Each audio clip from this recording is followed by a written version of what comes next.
C'est un peu comme le cancer du sein, quoi. On vérifie à la maison. Coloscopie, par exemple. Ouais. C'est pas une prise de sang?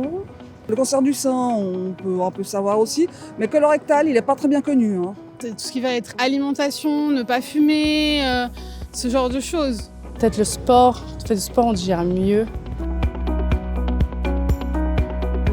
Le cancer colorectal est le cancer qui va naître, qui va être diagnostiqué dans le gros côlon, c'est-à-dire dans les derniers 1,50 m de notre tube digestif. Le cancer du côlon se développe à partir d'une petite lésion qu'on appelle polype. Tous les polypes n'évoluent pas en cancer et cette évolution prend plusieurs années. En moyenne, le cancer du côlon est diagnostiqué à 65 ans, mais il arrive aussi qu'il puisse être diagnostiqué chez les patients beaucoup plus jeunes. Chaque année, 4500 personnes vont être diagnostiquées d'un cancer du côlon en Suisse. Malheureusement, 2000 personnes meurent chaque année en Suisse d'un cancer du côlon.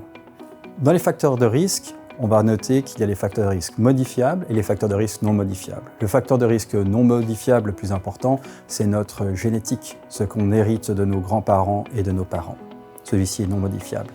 Dans les facteurs de risque modifiables, on va retrouver l'obésité, la consommation de viande rouge, la sédentarité, la consommation de tabac et d'alcool. Dans les facteurs protecteurs, on va trouver le calcium, l'activité physique, la consommation de fibres. Donc le dépistage a pour but de diagnostiquer un cancer du côlon en stade précoce, avant l'apparition de symptômes. Nous avons à disposition 2 types de dépistage différents proposés. Le premier est le test FIT, qui est la recherche de sang dans les selles, et le deuxième est la coloscopie. Le FIT, recherche de sang dans les selles, s'effectue tous les 2 ans, alors que la coloscopie tous les 10 ans. Toute personne âgée de 50 à 69 ans est invitée à se faire dépister.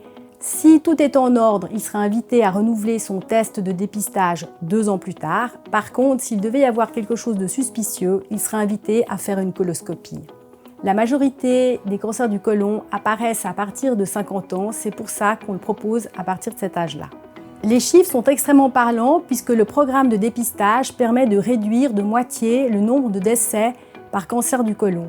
C'est pour cela que je recommande vivement toute personne à se faire dépister. S'il devait y avoir des questions, des interrogations, n'hésitez pas à solliciter votre médecin ou votre pharmacien.